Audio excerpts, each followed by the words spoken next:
मेरे दफ्तर के सामने एक आदमी चाय बेचता है, रामकिशन। रामकिशन की एक बेटी है, सौम्या।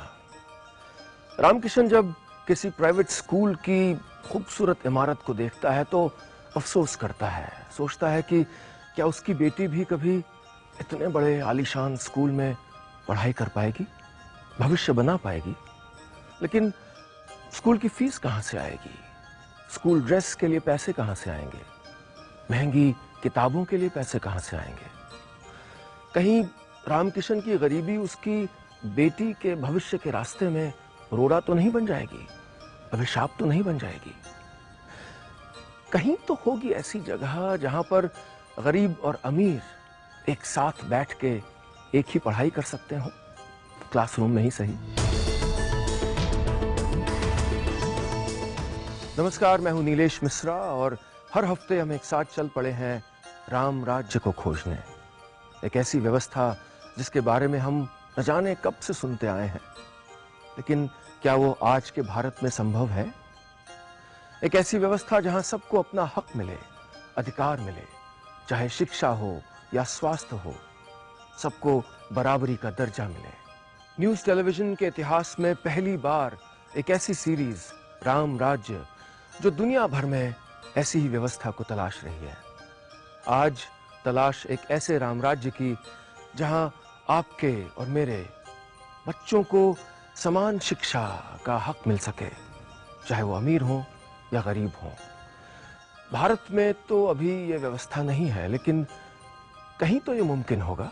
क्या ये मुमकिन है कि एक देश हो जहां अफसर से ज्यादा लोग टीचर बनने में ज्यादा फख्र महसूस करते हो, और टीचर बनना उतना ही मुश्किल हो जितना कि डॉक्टर, और टीचर बनने के बाद आपके पास ये आजादी हो कि आप बच्चों को कैसे पढ़ाएं, कितना पढ़ाएं, और इन सब के बावजूद जब दुनिया भर के बच्चों की परीक्षा हो तो इस देश के बच्चे सालों साल अव्वल रहें। क्या ये मुमकिन है?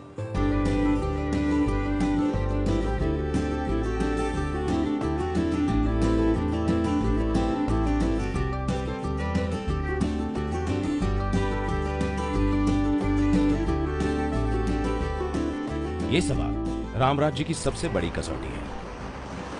क्या राज्य, देश, सरकार अपनी धरती पर जन्म लेने वाले सभी बच्चों को बराबरी की नजर से देखती है या नहीं? उसे शिक्षा, पढ़ाई लिखाई, एजुकेशन के माध्यम से फलने फूलने का बराबर का मौका देती है या नहीं?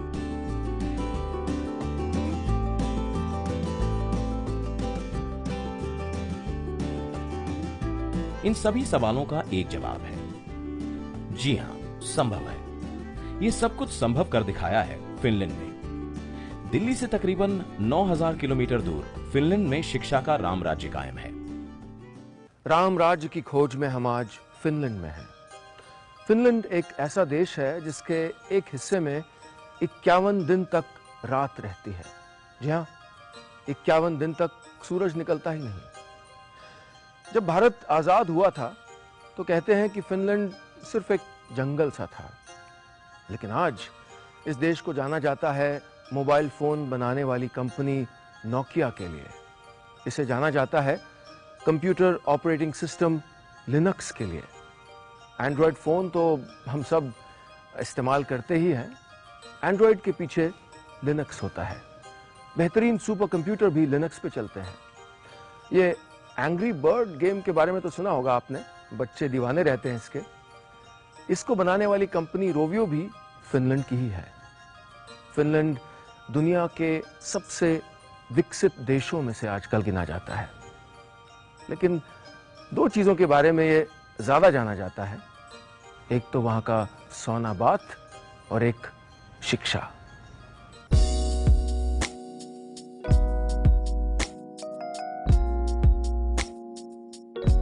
इसीलिए आज हम फिनलैंड में हैं। फिनलैंड के एक छोटे से गांव फिस्कारी के एक स्कूल में है। फिनलैंड भारत से बहुत ही छोटा देश है, लेकिन पिछले 40 सालों में फिनलैंड ने जो कुछ शिक्षा के क्षेत्र में हासिल किया है, अचीव किया है, उसकी मिसाल और कहीं नहीं मिलती।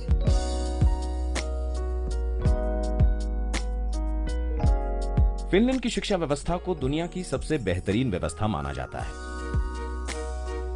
ऐसा क्यों है, ये जानने के लिए फिस्कारी गांव में आना बेहद जरूरी था। फिनलैंड की राजधानी हेलसिंकी से तकरीबन 125 किलोमीटर दूर ये फिस्कारी गांव है। इस गांव की आबादी है तकरीबन 600। फिस्कारी एक छोटी सी जगह है, एक गांव है, भारत के किसी गांव की तरह ही। फिनलैंड में यहाँ के लोग अपनी कारीगरी के लिए जाने जाते हैं, हैंडीक्राफ्ट्स के लिए जाने जाते हैं। और ये है फिस्कारी का स्कूल।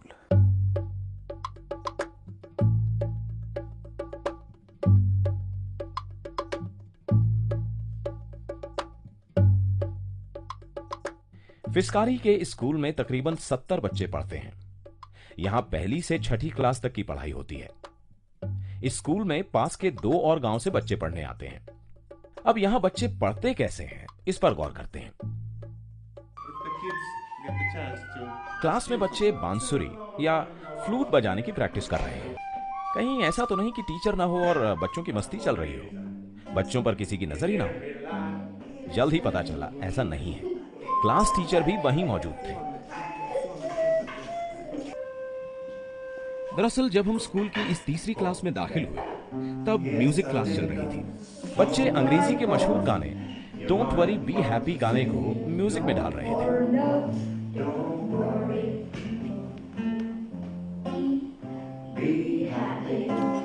क्लास में देखिए ड्रम, गिटार, सिंथेसाइजर मौजूद हैं। पूरा का पूरा म्यूजिक बैंड गांव के स्कूल की इस क्लास में तैयार हो सकता है। लेकिन फिलहाल बच्चे बांसुरी बजाने और गाने की प्रैक्टिस में लगे हैं। इसके पीछे 2 मकसद हैं।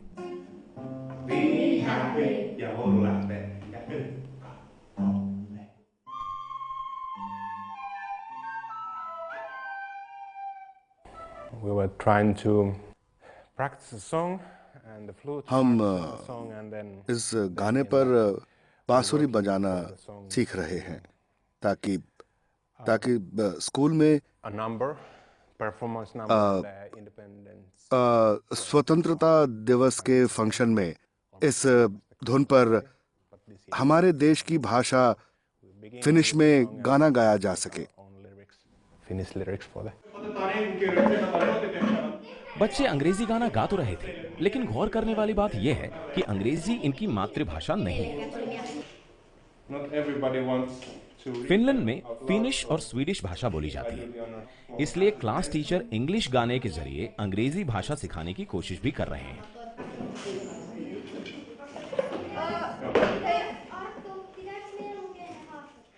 भारत में गांव के स्कूलों को देखा होगा आपने। कहीं छत टपक रही है, कहीं क्लासरूम खचाखच भरे पड़े हैं, कहीं टीचर नदारद है। और ये फिनलैंड के एक गांव का स्कूल है। जी हाँ, गांव का स्कूल। यहाँ पर टीचर अंग्रेजी गानों के माध्यम से अंग्रेजी भाषा सिखा रहे हैं। यहाँ पर म्यूजिकल इंस्ट्रूमेंट हैं, यहाँ पर पढ़ाई के लिए प्रोजेक्टर हैं और ये टीचर कक्षा 6 तक इनके क्लास टीचर रहेंगे। जी हाँ, फिनलैंड में 1 से 6 कक्षा तक एक ही क्लास टीचर रहता है। ये बहुत अहम बात है। ये क्यों है, इस पे हम वापस आएंगे। लेकिन अभी ये बता दूं कि भाषा को गानों के माध्यम से सिखाने का जो आइडिया था वो इन्हीं टीचर का था, किसी ने थोपा नहीं था। जैसे कि आज जब मेरे साथी संजय नंदन इस क्लास में पहुंचे तो एक सेलिब्रिटी से, एक जाने माने व्यक्ति से कैसे बात की जाती है, ये असाइनमेंट बच्चों को दिया गया और छूटते ही उन्होंने संजय से सवाल करने शुरू कर दिए। Hello, my name is Thomas Kamisko. What's your name? My name is Sanjay Nandan. Okay. How old are you? I am 35 years old. Wow. 35. Where are you living? I live in India and my city's name is New Delhi. We had a homework where you were supposed to मैंने बच्चों को homework दिया था जिसमें उसको किसी भी मशहूर व्यक्ति से काल्पनिक सवाल पूछने होते हैं। जब आप यहाँ रिपोर्टिंग के लिए आए तो हमने सोचा कि ये बच्चों के लिए अच्छा मौका है कि वो सीख सकें कि अनजान लोगों से किस तरह से बात की जाती है। वो खुद सोचकर मेहमानों से सवाल कर सकें। ठीक ऐसा ही कुछ आलम फिनलैंड के इस सरकारी स्कूल की प्रिंसिपल मिस कॉटरी पोलांस की क्लास का था, जहां दूसरी कक्षा के बच्चे भूगोल पढ़ रहे थे। Näistä tulee maailmankartta, mutta vähän eri tavalla.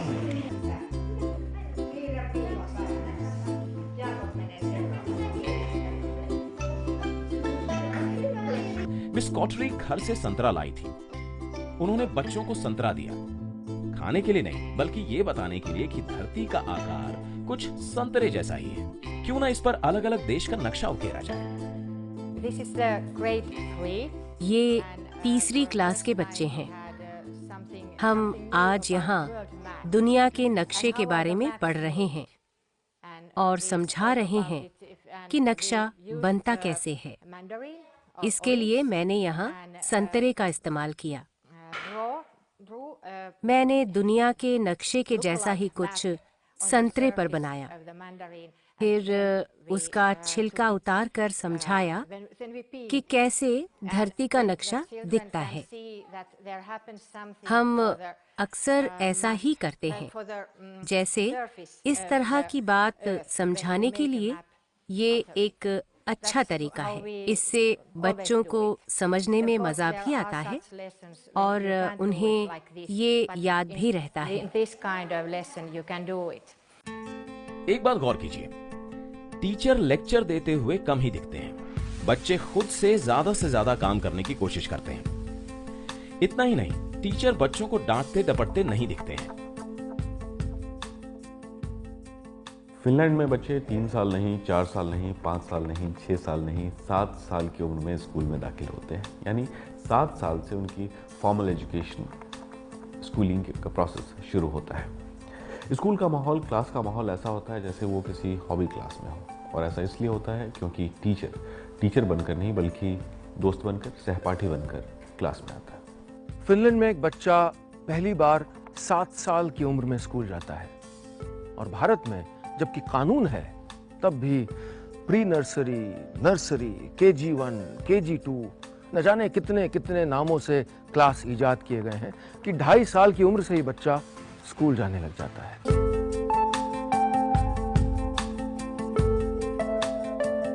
सात साल में स्कूल में दाखिला, ये उतना ही महत्वपूर्ण है जितना कि क्लासरूम के माहौल का दोस्ताना होना। और ऐसा ही माहौल दिखता है खाने की मेज पर। लंच हुआ नहीं कि सभी बच्चे और टीचर डाइनिंग रूम में हाजिर हो जाते हैं। यहाँ बच्चों की शारीरिक जरूरतों को ध्यान में रखकर मुफ्त खाना मुहैया कराया जाता है।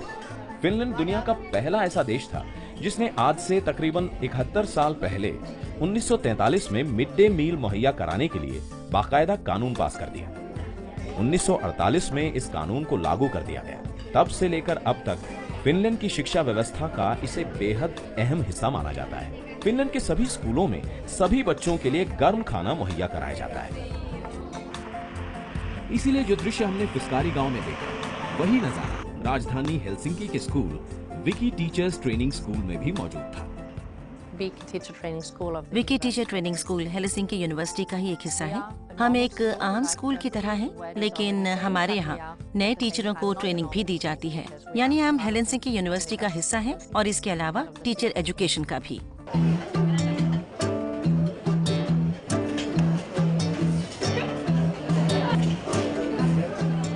विकी टीचर्स ट्रेनिंग स्कूल, यहाँ भी बच्चे उसी चाव और अनुशासन से खाना खा रहे थे। फिस्कारी गांव और राजधानी हेलसिंकी शहर के स्कूल में फर्क सिर्फ बच्चों की संख्या का था। बाकी सुविधाएं एक जैसी, शिक्षक एक जैसे। अब जरा इस इंडोर स्पोर्ट्स रूम को देखिए।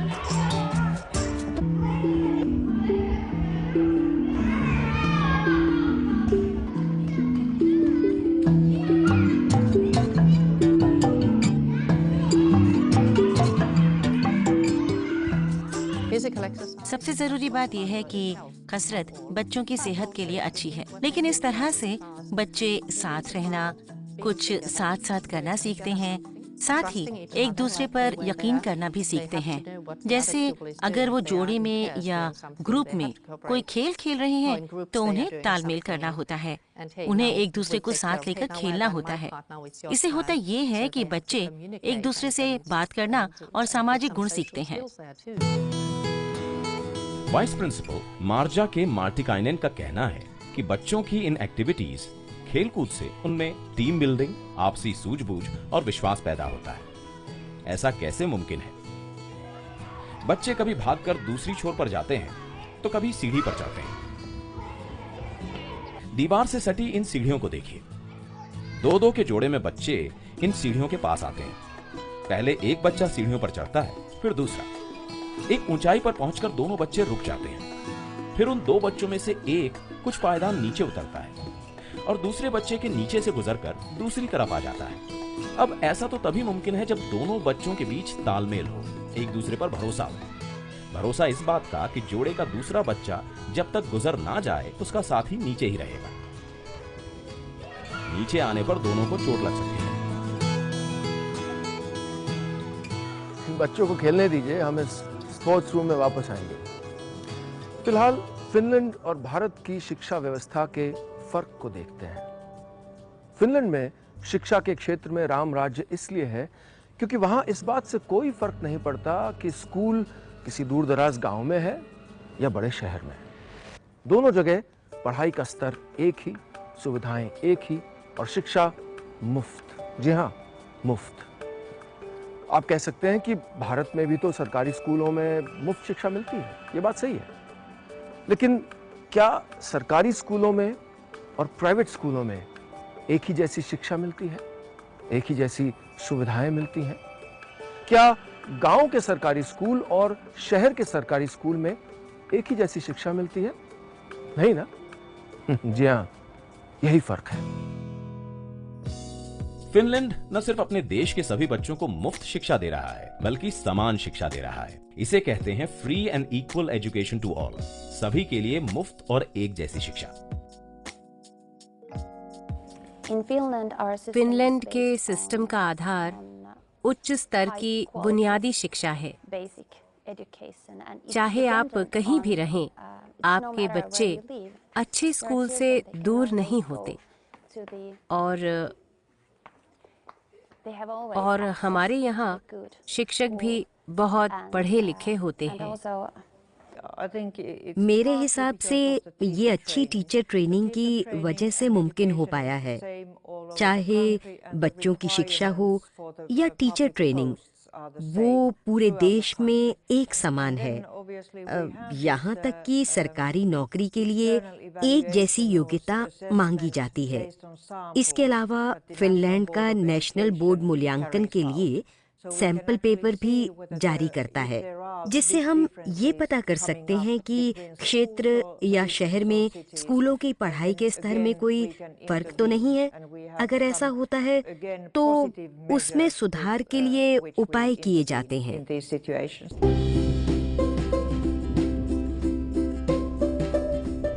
फिनलैंड की free and equal education to all, सभी के लिए मुफ्त और एक जैसी शिक्षा व्यवस्था का नतीजा है यहाँ के 99% से ज्यादा बच्चे सरकारी स्कूलों में ही पढ़ते हैं।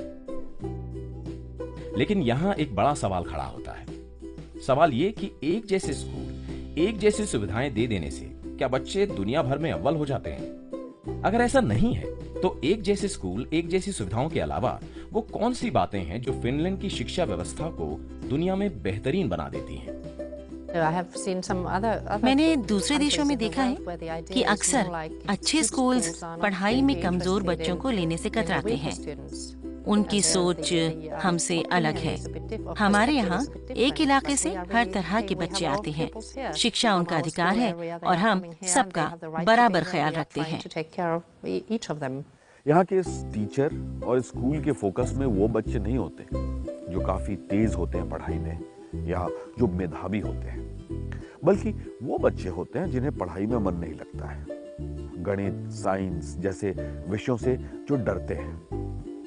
पूरी कोशिश इस बात की होती है कि सभी बच्चे जानकारी, कुशलता, कॉम्पिटेंस के एक समान स्तर तक पहुंच जाएं। ये भारत और फिनलैंड की पढ़ाई का तीसरा बड़ा फर्क है। भारत में तेज बच्चों पर पूरा ध्यान दिया जाता है, जबकि फिनलैंड में सारा जोर पढ़ाई में कमजोर बच्चों पर होता है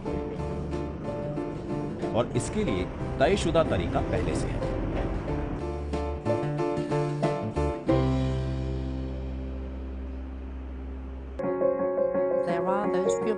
कुछ छात्र पढ़ाई में अच्छे होते हैं और कुछ छात्र कमजोर होते हैं। हम इस तरह से पढ़ाते हैं कि सबको एक स्तर पर लाया जा सके। हम कमजोर छात्रों को छोड़ते नहीं हैं, बल्कि हम तो उनकी और ज्यादा मदद करते हैं, जिससे वो आगे बढ़ सके। दरअसल जैसे ही क्लास टीचर को पता चलता है कि बच्चे को किसी विषय में परेशानी है, तो उस पर ज्यादा समय दिया जाने लगता है।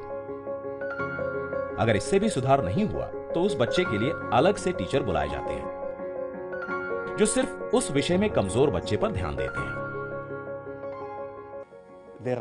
दरअसल स्पेशल एजुकेशन में 3 पहलू होते हैं। सबसे पहले जरूरी है कि इस बात की पहचान कर ली जाए कि बच्चे को पढ़ने में क्या परेशानी है, तो जल्द ही इस बात की पहचान करके बच्चे की मदद की जा सकती है। चाहे तो इसके लिए बच्चे को एक अलग स्पेशल टीचर या कोई असिस्टेंट पढ़ाए, लेकिन ये खास टीचर मुख्य टीचर के साथ उसी क्लास में सिर्फ कमजोर बच्चों पर ध्यान देती है। अक्सर देखा गया है कि एक क्लास में 3 से 4 बच्चे ऐसे होते हैं जिन्हें पढ़ने में कुछ न कुछ दिक्कत होती है। फिनलैंड में इस काम के लिए शिक्षकों को बहुत आजादी दी जाती है। अब इस Helsinki upper secondary school of languages की 9वीं क्लास को देखिए। यहाँ अंग्रेजी भाषा की क्लास चल रही है और उसकी शुरुआत हो रही है पॉप म्यूजिक से। So, please take your books and let's listen to a song, Centerfield, on page 52. All right? We're going to go to text number 6, but let's listen to the song first.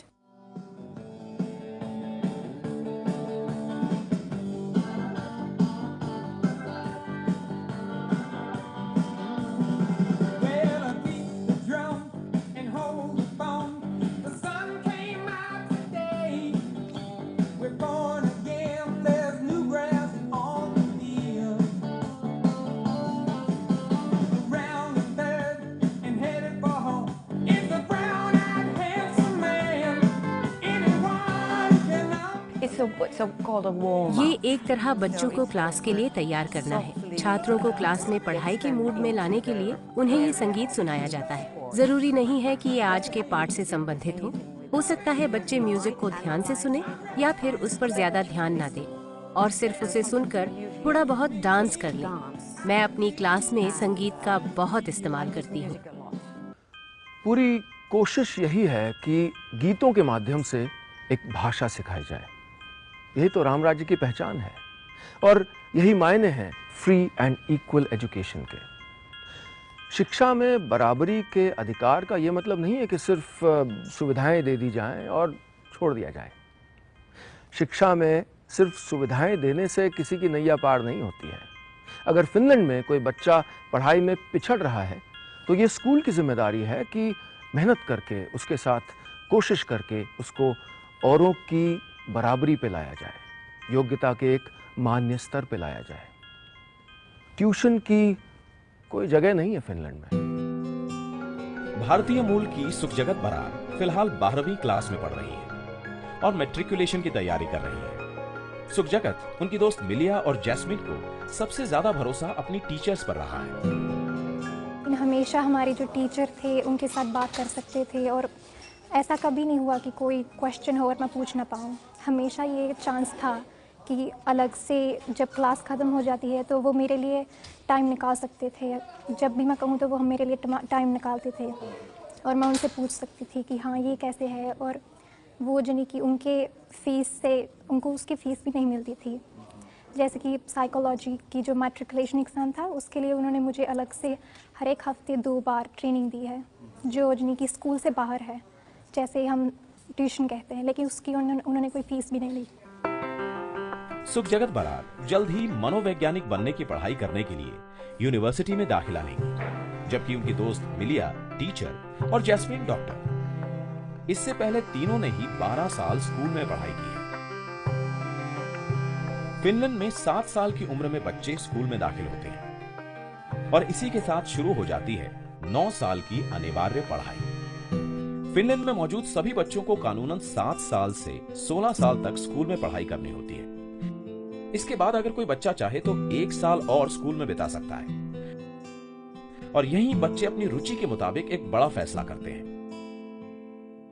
बहरहाल जब बच्चे 9 साल की schooling पूरी कर लेते हैं तो उनके पास विकल्प होता है, या तो वो एक एकेडमिक करियर की तरफ आगे बढ़ें और अपर सेकेंडरी स्कूल में जाए। दूसरा विकल्प होता है कि वो वोकेशनल स्कूल में जाए। अपर सेकेंडरी स्कूल कई तरह के होते हैं, जैसे ये हेलसिंकी का अपर सेकेंडरी स्कूल ऑफ लैंग्वेजेस है।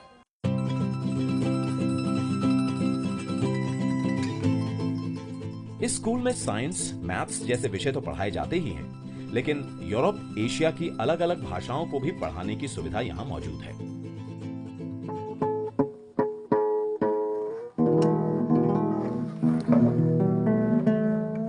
अठारह साल के ओलिवर बेंटले पॉप गायक बनना चाहते हैं।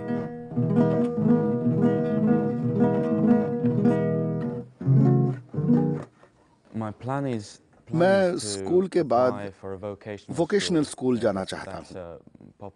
हेलसिंकी में जैज एंड म्यूजिक स्कूल में मैंने अप्लाई भी किया है। मैं संगीतकार बनना चाहता हूँ और उसी में अपना करियर बनाना चाहता हूँ। हमें स्कूल के दिनों में भी संगीत सीखने का, अपना बैंड बनाने का पूरा मौका मिलता रहा। इन्हें अलग अलग भाषाएं सीखने का शौक है। ओलिवर ने यहाँ मैथ्स, साइंस के साथ साथ इंग्लिश, फ्रेंच, इटालियन और जर्मन भाषा की पढ़ाई की है और वो अपने बैंड के साथ अलग अलग देशों में जाने को तैयार है। अगर मैं संगीतकार बन जाता हूँ और मुझे अलग अलग देशों में जाना होता है तो ये भाषाएं मेरे काम आएंगी। मुझे खुशी होती कि मैंने ये भाषाएं पहले ही सीख ली।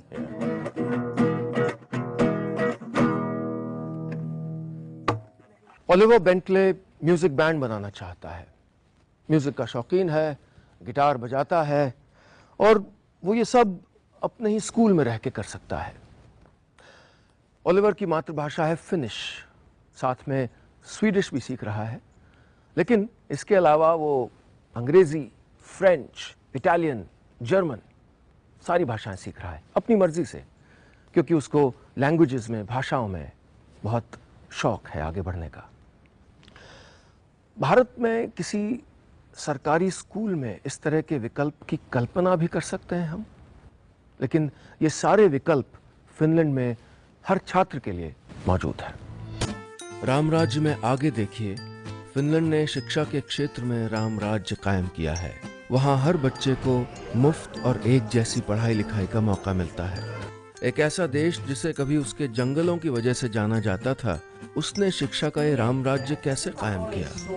लेकिन सबसे बड़ा सवाल, फिनलैंड की इस सफलता के पीछे कौन है और क्या भारत में शिक्षा का रामराज्य कायम हो सकता है?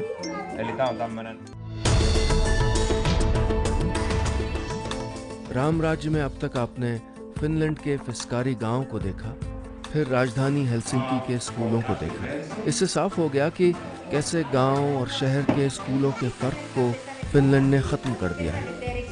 कहीं भी रटने पे जोर नहीं है, बल्कि सीखने का तरीका बच्चों को सिखाया जा रहा है। फिनलैंड कैसे अपने बच्चों को खुल के सीखने की आज़ादी देता है और गीत, संगीत, खेल कूद पढ़ाई का हिस्सा है। राम राज्य में अब आगे देखिए, क्या है फिनलैंड की सफलता के पीछे की असली कहानी और भारत के लिए सफल। फिनलैंड में 7 साल की उम्र के बाद हर बच्चे को मुफ्त शिक्षा मिलती है। दूसरी बात यह कि उसका स्कूल कहीं भी हो, चाहे किसी बड़े शहर में हो या किसी दूर दराज गांव में, समान शिक्षा मिलती है। क्वालिटी पे कोई समझौता नहीं होता। तीसरा ये कि कोई बच्चा अगर पिछड़ जाता है तो उसको सबके बराबर लाने की जिम्मेदारी भी स्कूल की होती है। और चौथा ये कि विकल्प हमेशा मौजूद रहते हैं। 9 साल की पढ़ाई के बाद बच्चे वोकेशनल ट्रेनिंग भी कर सकते हैं। यह है फिनलैंड की राजधानी हेलसिंकी के पास वांटा वोकेशनल कॉलेज। 9 साल की अनिवार्य पढ़ाई करने के बाद इन छात्रों ने हेयर ड्रेसर बनने का फैसला किया। यहाँ एक कुशल हेयर डिजाइनर बनने की 2 से 4 साल तक की ट्रेनिंग दी जाती है। वोकेशनल स्कूल में पहले साल तो हमें थ्योरी करवाई जाती है और हम इन नकली बालों पर प्रैक्टिस करते हैं। दूसरे साल में भी थ्योरी होती है, लेकिन हमें लोगों के बालों पर प्रैक्टिस करने का मौका मिलता है। लोग हमारे यहाँ इसलिए आते हैं क्योंकि हम ये सर्विसेज काफी सस्ती देते हैं और तीसरे साल में थ्योरी ना के बराबर होती है और हमें ज्यादातर प्रैक्टिस करनी होती है।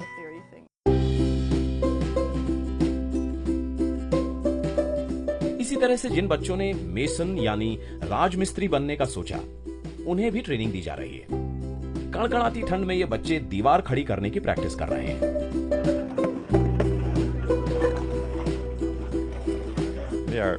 हम यहाँ राजमिस्त्री का काम सीख रहे हैं। हम ईंट लगाना सीख रहे हैं। आपने मिस्त्री का काम खुद चुना। हम निर्माण का काम सीख रहे हैं, जिसमें मिस्त्री का काम भी सिखाया जाता है।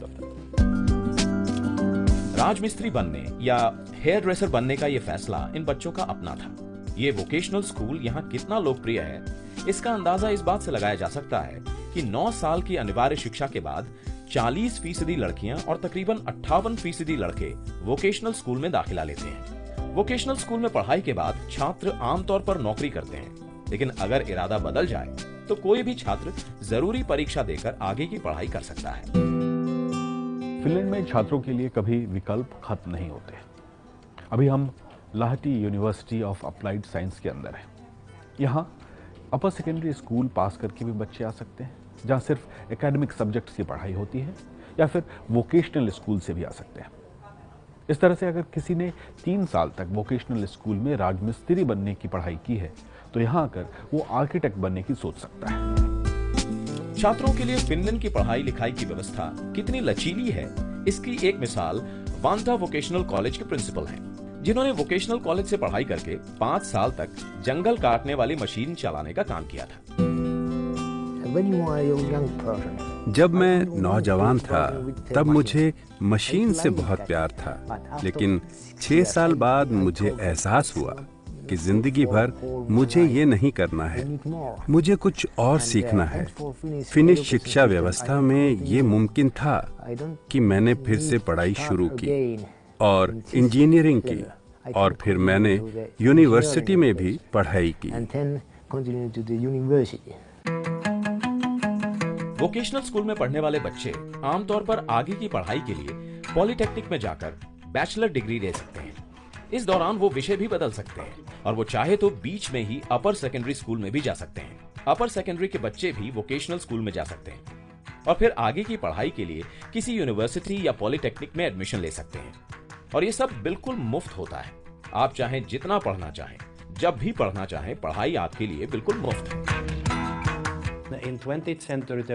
20वीं सदी की शुरुआत में हमने एक ऐसे सिस्टम को शुरू किया जिसमें सबके लिए समान बुनियादी शिक्षा हो। इस बात पर बहुत लंबी चर्चा हुई। इस सिस्टम के पीछे सांस्कृतिक, ऐतिहासिक और राजनीतिक कारण हैं। हम एक छोटा सा देश है और हमारी आबादी सिर्फ 55 लाख है। हमें सिर्फ 2 ही चीजों का सहारा है, एक तो है शिक्षा और दूसरा है जंगल। फिनलैंड में छात्र अपनी गति से पढ़ते हैं, अपनी सहूलियत से पढ़ते हैं, उन पर कभी दबाव नहीं डाला जाता। पूरा का पूरा शिक्षा तंत्र सरकारी है। फिर भी जब दुनिया भर के 15 साल के युवकों की परीक्षा हुई, तब यहाँ के छात्र कई पैमानों पर सबसे ऊपर रहे। इस टेस्ट को programme for international student assessment यानी पीसा कहते हैं। पीसा 15 साल के छात्र को मैथ्स, साइंस और रीडिंग लिटरेसी के पैमानों पर जांचती है। साल 2000 में ये टेस्ट हर 3 साल पर होता है और हर बार यहाँ के स्टूडेंट्स ज्यादातर पैमानों पर सबसे ऊपर रहे हैं। सबसे बड़ी बात कि बहुत ज्यादा मार्क्स लाने वाले फिनलैंड के छात्र और कम मार्क्स लाने वाले छात्रों के बीच का फासला फिनलैंड में बहुत कम रहा है। पीसा टेस्ट में भारत के छात्रों का प्रदर्शन काफी बुरा रहा है।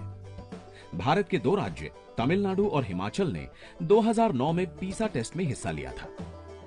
दोनों राज्य काफी नीचे 72वें और 73वें स्थान पर रहे। हाल के वर्षों में चीन का शंघाई शहर, साउथ कोरिया और हांगकांग ने फिनलैंड को पीछे ढकेला है। लेकिन इन देशों के बारे में कहा जाता है कि वहां बच्चों पर पढ़ाई लिखाई के लिए बहुत दबाव होता है और क्वालिटी एजुकेशन सभी लोगों के लिए मौजूद नहीं है। भारत के प्रधानमंत्री नरेंद्र मोदी जिस स्किल्ड इंडिया प्रोजेक्ट की बात कर रहे हैं लगातार, उस तरह का प्रोजेक्ट फिनलैंड ने 1970 में शुरू कर दिया था। फिनलैंड को यह पता लग गया था कि उस जैसे देश में जहां पर नेचुरल रिसोर्सेज, प्राकृतिक संपदा कम है, वहां पर स्किल्ड लोगों की यानी अलग अलग तरीके के काम में निपुण लोगों की एक फौज खड़ी करनी होगी। वोकेशनल स्कूल इसमें बहुत बड़ी भूमिका अदा कर रहे हैं और टीचर्स यानी अध्यापकों का इसमें बहुत बड़ा योगदान है। पहली से लेकर 12वीं तक कोई परीक्षा नहीं होती। इंटरनल असेसमेंट के आधार पर बच्चे एक क्लास से दूसरे क्लास में चले जाते हैं। अब सवाल यह है कि जब कोई परीक्षा नहीं होती तब ये कैसे जाना जाए कि बच्चे पढ़ भी रहे हैं कि नहीं पढ़ रहे, उन्हें स्कूल में पढ़ाया जा रहा है या नहीं पढ़ाया जा रहा। लिहाजा एक बहुत ही अहम मुद्दा विश्वास का है, भरोसे का है। फिनलैंड की अच्छी शिक्षा व्यवस्था का एक बड़ा कारण है विश्वास। यहाँ टीचर और प्रिंसिपल एक साथ काम करते हैं। कोई खुद को किसी से बड़ा नहीं समझता। ऐसा ही टीचर और छात्र के बीच होता है। टीचर छात्रों को आदेश देने के लिए नहीं, बल्कि मदद करने के लिए है, ताकि बच्चे खुद से सीख और समझ सकें। टीचर के लिए भी ये अच्छा है, क्योंकि टीचर किसी फैक्ट्री में काम नहीं कर रहे जहां छात्र बनते हैं। वो तो हर एक बच्चे को उसके अनुसार पढ़ाते और सिखाते हैं।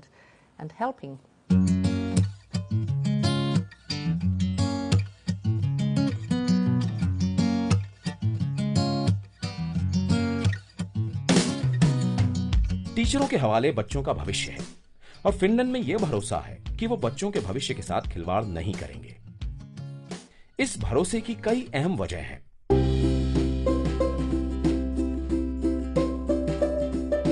पहली वजह है टीचर ट्रेनिंग। फिनलैंड में चाहे आप पहली क्लास में पढ़ाते हो या 12वीं, टीचर्स ट्रेनिंग में मास्टर्स डिग्री होना जरूरी है। जब 1970 के दशक के अंत में हमने सभी तरह की टीचर संबंधित पढ़ाई को यूनिवर्सिटी का हिस्सा बनाया, तब हमारा इरादा था कि जो भी 5 साल की मास्टर की डिग्री करे वो पेशेवर शिक्षक बने। ये हमारी शिक्षा तंत्र का सबसे बड़ा बदलाव था। अब हम अपने टीचरों को फिनलैंड की बेहतरीन शिक्षा व्यवस्था की बुनियाद कह सकते हैं। टीचर ट्रेनिंग, ये एक बहुत बड़ा फर्क है भारत और फिनलैंड में। फिनलैंड में अगर आपको टीचर बनना है तो जाके 5 साल पढ़ाई कीजिए, मास्टर्स डिग्री लीजिए और फिर आप टीचर बन सकते हैं। भारत में मैंने मिडिल स्कूल पास शिक्षकों तक को क्लासरूम में पढ़ाते देखा है और फिनलैंड में अलग अलग किस्म के टीचर्स और क्लास टीचर्स को अलग अलग किस्म की टीचर ट्रेनिंग भी दी जाती है। मसलन पहली से 6ठी क्लास तक के जो क्लास टीचर्स होते हैं उनकी ट्रेनिंग एकदम अलग होती है, क्योंकि वो अधिकांशतः सारे सब्जेक्ट्स पढ़ाते हैं, बहुत छोटे बच्चों के साथ काम करते हैं। तो साल दर साल क्लास बदलती रहती है, सिलेबस बदलता रहता है, लेकिन क्लास टीचर एक ही रहते हैं। इसके पीछे की सोच समझ रहे हैं आप? यानी कि पहली से 6ठी तक एक ही क्लास टीचर बच्चों के साथ एक बहुत गहरा रिश्ता, अपनेपन का रिश्ता बना पाते हैं। इससे टीचर बच्चों को और बेहतर शिक्षा दे सकते हैं।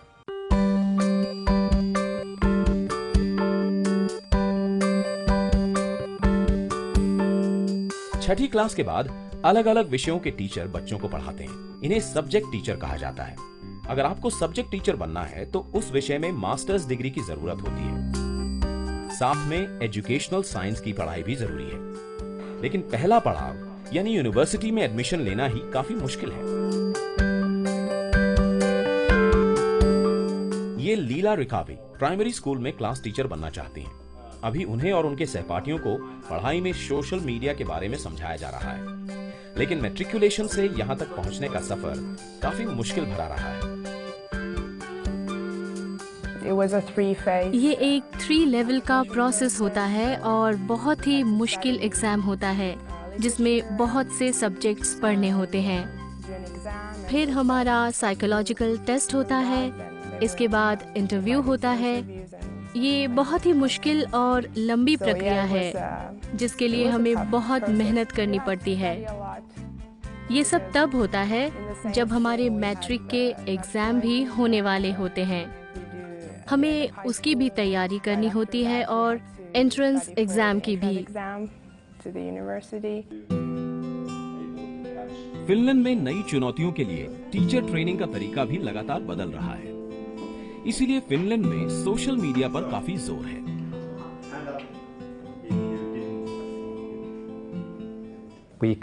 हम अपने अध्यापकों को अभी के हालातों के हिसाब से तैयार नहीं करते। हम उन्हें आने वाले कल के लिए तैयार करते हैं जिसके बारे में हमें अभी कुछ नहीं पता, क्योंकि उन्हें उन बच्चों को पढ़ाना है जो आज से कई साल बाद काम करेंगे।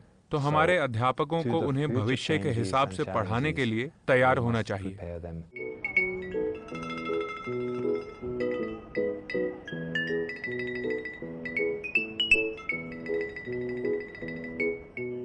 फिनलैंड में टीचर बनना मुश्किल तो है, लेकिन इस पेशे से काफी मान सम्मान जुड़ा है। टीचर को फिनलैंड में काफी आदर के भाव से देखा जाता है।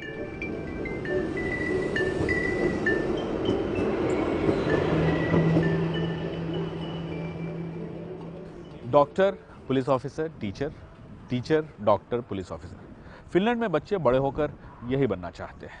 अभी हम यूनिवर्सिटी ऑफ हेलसिंकी के टीचर्स ट्रेनिंग डिपार्टमेंट में हैं। यहाँ पिछले साल 1600 बच्चों ने परीक्षा दी, जिसमें से सिर्फ 160 लोगों को टीचर्स ट्रेनिंग डिपार्टमेंट में एडमिशन मिल पाया। यहाँ टीचर बनना न सिर्फ इज्जत की बात है, बल्कि बहुत ही मुश्किल काम भी है। टीचर बनने के इच्छुक छात्रों की यूनिवर्सिटी में दाखिले के बाद ट्रेनिंग की लंबी प्रक्रिया चलती है। इसमें पढ़ाई लिखाई से जुड़े सिद्धांतों के अलावा क्लासरूम में ट्रेनिंग की लंबी प्रक्रिया चलती है। हम टीचर बनने की तैयारी कर रहे छात्रों को बहुत अच्छी तरह से तैयार करते हैं। किस तरह बच्चों को पढ़ाना है, किस तरह बच्चों से बातें करनी है, हर विषय में किस तरह से पढ़ाई करवानी है, बच्चों को पढ़ाई के बारे में कैसे समझाना है, और वो ये भी देखते हैं कि किस तरह से असल में किसी क्लास में कैसे पढ़ाई करवाई जाती है। फिर वो खुद सीखने के बाद क्लास में बच्चों को शिक्षक की तरह पढ़ाने जाते हैं। अब जरा विकी टीचर्स ट्रेनिंग स्कूल के इस इंडोर स्पोर्ट्स हॉल को दोबारा देखिए।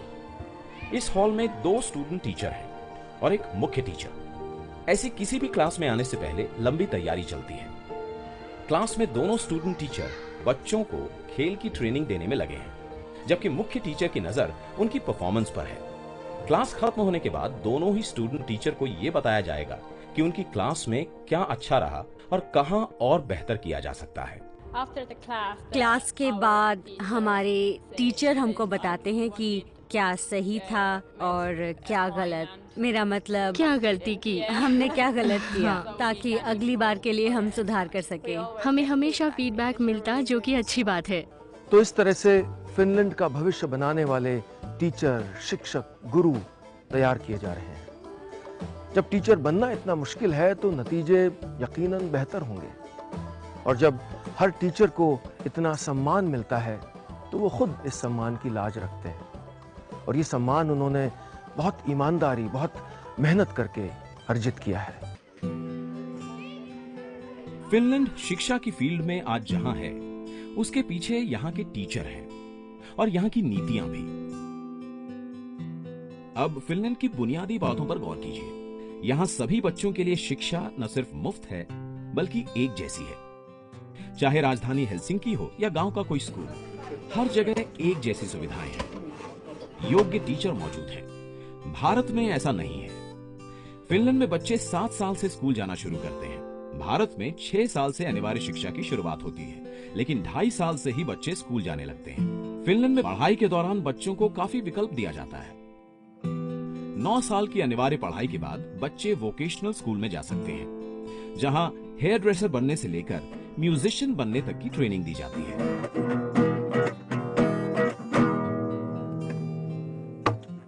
फिनलैंड में हर 14 बच्चों पे एक अध्यापक है। भारत में 35 बच्चों पे एक अध्यापक है। फिनलैंड में किसी भी टीचर को ग्रेजुएट होना जरूरी है। भारत में आपको 8वीं क्लास पास तक शिक्षक मिल जाएंगे। फिनलैंड में अगर टीचर बनना है तो बिना टीचर ट्रेनिंग किए हुए आप नहीं पढ़ा सकते।